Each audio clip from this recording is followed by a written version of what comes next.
Hello and welcome to this week's travel show with John Guinn on ukhealthradio.com. If you listen to this on the first broadcast, Merry Christmas to you. If you listen to this on the play again or the podcast, then I hope you had a good holiday.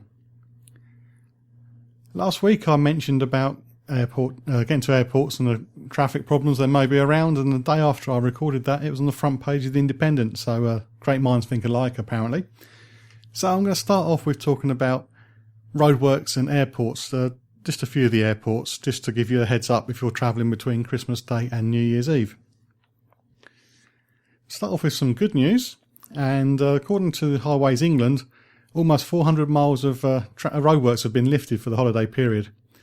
They're aiming to complete or lift 148 schemes from 23rd of December, leaving 98% of its 9,534 mile network free of roadworks in time for the holidays. The Transport Secretary said it's impossible to improve roads without some element of engineering work, but he said that he knows how frustrating it is, and he's happy that there's been common sense so that they've been able to minimise the disruption for this year. Drivers can also do their bit for the festive journeys to make them run smoothly, and that's by planning for longer journeys ahead of time and checking weather and travel conditions before setting out. The weather is quite mild here in England anyway at the moment, but according to one or two sources, that also makes the roads dangerous because people aren't taking as much care as they would do normally this time of year when the frosty weather and icy weather makes them slow down, so do take care when you're out on the roads. So Highways England will complete 273 miles of roadworks at 105 locations, and a further 43 sets of roadworks and lane restrictions will be removed across 128 miles of carriageway. And this is from the 23rd, as I said, right up until midnight on the 2nd of January. And for this year, there's going to be fewer roadworks on England's major roads, with 192 schemes compared to 219 this time last year. If you are travelling and not too sure, of course you can go to the Highways England website, or you can contact the call centre at 0300 123 5000. If you've been travelling over the festive period and you've been stuck in roadworks, was you expecting it? Was it a surprise? Was it worse than you anticipated? Let me know. Facebook.com/John Guinn Travel Show. And now to airports. I'm just looking at the southeast airports for this, because there is some major rail works in the southeast of England. And when I was researching this as a customer, not as a member of the press, I found that some airports were more helpful than others. And starting with a helpful one, London Luton Airport is expecting record passenger numbers over the Christmas period, and they do advise that people visiting the airport allow an extra time for the journey. They go on to say that many public transport schemes will be subject to alteration for Christmas and New Year, and passengers travelling to or from the airport advise to check arrangements in advance, which you can do at the getting to or from the airport section of www.london-luton.co.uk. The website very handily says that train and bus and coach services will finish early on the 24th of December, and there's no rail services on the 25th and 26th. And bus and coach services are not operating on the 25th, but at least there's plenty of warning on the homepage. Gatwick is another helpful airport. On the passenger website it says that no Gatwick Express is running from 10 p.m. on Christmas Eve until 4 a.m. on Monday 4th of January. Engineering works will mean longer journey times if you're travelling by rail. And of course, just like Luton, they urge passengers to plan their journey carefully and allow extra time to get to the airport. The engineering works on the railway include the replacement of a major railway junction at Purley, and this is going to impact rail services between Gatwick and London and require parts of the main line to be suspended from the time it's closed on 10 p.m. Christmas Eve until 4 a.m. on the 4th of January. So there's going to be no rail services between South Croydon and Redhill, and the Gatwick Express will also be suspended during the period. Bus replacement services will be operating between Gatwick and East Grinstead to ensure that passengers can still travel by train between East Grinstead and London stations.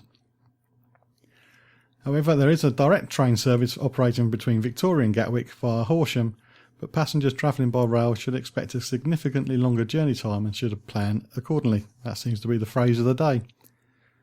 Bus operators will also be planning additional services to and from Gatwick, meaning passengers may want to consider travelling by coach instead of by rail.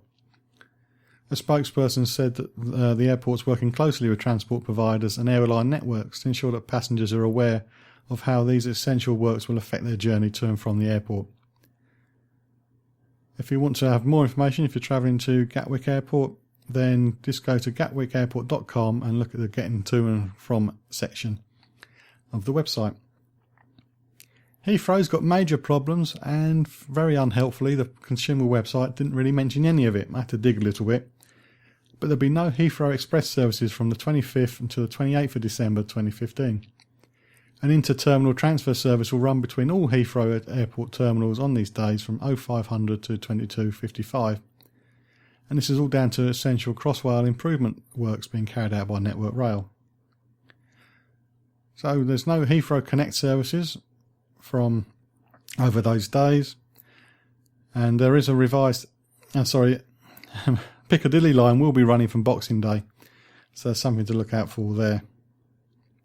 And Heathrow Connect services are also ceased for the same time as the Heathrow Express. Looking at London as a city, on service changes on Christmas Eve, there's going to be no service on the Tube, buses, National Rail, DLR, the Emirates Airline, which is the cable car thing in the East End, Overland Rail, river ferries or trams. It does say that some coach operators will be running a limited service on Christmas Day, and you could get a taxi or minicab, and taxis have an extra charge of £4. And if you're feeling fit and it's not raining, not too cold, you can use the Santander cycle hire as a normal service. Coaches in London will operate as a reduced service, which includes services to Gatwick and Heathrow and Stansted airports. You need to check with the company you're using for full details. Victoria Coach Station will be open on Christmas Day, but the ticket and left luggage offices will be closed, and there's no public transport around the station either. The station is always busy on festive seasons, so allow plenty of time to travel and book your tickets as early as possible. If you're driving around London, the congestion charge doesn't apply on the 25th of December, Christmas Day.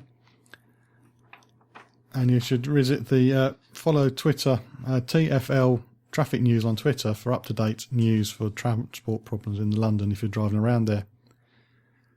Taxis and minicabs in London will provide a 24-hour service throughout the festive period, and there's an extra charge, say £4 for the black cabs. And this is for journeys made between 8 o'clock on the 24th of December and 6 a.m. on the Sunday 27th. You can also follow at TFLTPH to find out about taxis and minicabs. Of course, you can walk, no problems around London. That's all the footpaths are open. On Boxing Day, the services changes. Well, there'll be a Sunday service on the Tube with planned engineering work on the Metropolitan, Hammersmith and City and Circle lines. There's mostly no service on National Rail into London, Overground or TfL Rail. Network Rail plan work will affect journeys to Heathrow and Gatwick, as I've mentioned. Buses and trams will be a Sunday service, and the DLR will be approximately every 10 minutes. So, the whole point of Christmas, well, apart from the religious stuff and whatever, is to get to see your friends and family. And that includes the people who work on the systems that are going to get you to the friends and family. But if you are travelling, I do hope the journey goes well. And if you've got any tips for people to be travelling for next Christmas, it's a long way off, facebook.com/John Guinn Travel Show. Put your tips up there. And if there's any images you want to share about your journeys and how much of a pain it was, again, the same Facebook page, John Guinn Travel Show. You're listening to The Travel Show with John Guinn on UKHealthRadio.com. According to a new survey by TravelMag.com, Edinburgh is the most expensive city in Europe to stay on New Year's Eve. Those who stay there will have to spend an average of £302 for the cheapest available double room based on a minimum of a 3-star hotel. Compared to prices on a regular date in January, that's an increase of almost 600%. Reykjavik is only marginally cheaper with the cheapest rate of £296, which apparently is an increase of 469% compared to regular rates. And the top three is completed by Amsterdam with a minimum rate of £236 which is an increase of a whopping 572%. The least expensive among the cities surveyed was the Greek capital Athens with a rate of £27, while also on the cheaper end is Moscow, where you can find a room for below £50 on New Year's Eve. The 10 most expensive European destinations for New Year's Eve are Edinburgh, Reykjavik and Amsterdam, then Hamburg at £204, London at £187, Vienna at £179, Venice £164, Dublin £159, Prague £156, and completing the 10 is Copenhagen at £142, and that only had an increase of a fairly minor 125%. For the full survey rankings, please visit www.travelmag.com/article/new-years-eve-2015. And the rates were shown were the cheapest available double room on the 31st of December, and they were based on centrally located hotels with at least 3 stars and have a positive average guest reviews. They're the only ones what they considered.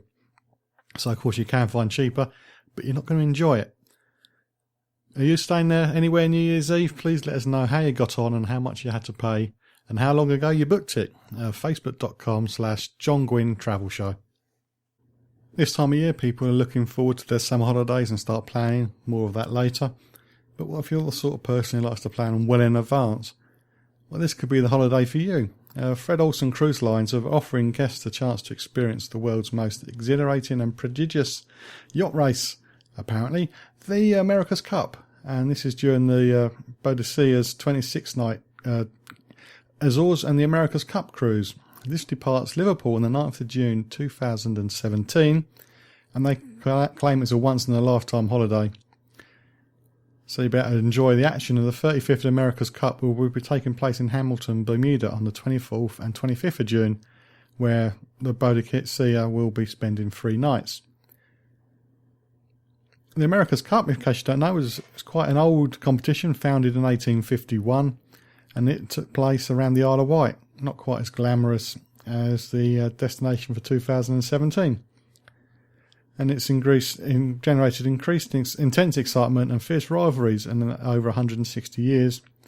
And the drama will unfold in Bermuda's Great Sound, which has apparently a spectacular backdrop of islands and beaches. So if you want to know more, then just visit Fred Olsen's website, or you can visit a travel agent and say you want to do the America's Cup cruise. It is, say, 2017 in June, so you do have a chance to save your pennies up. I'm not too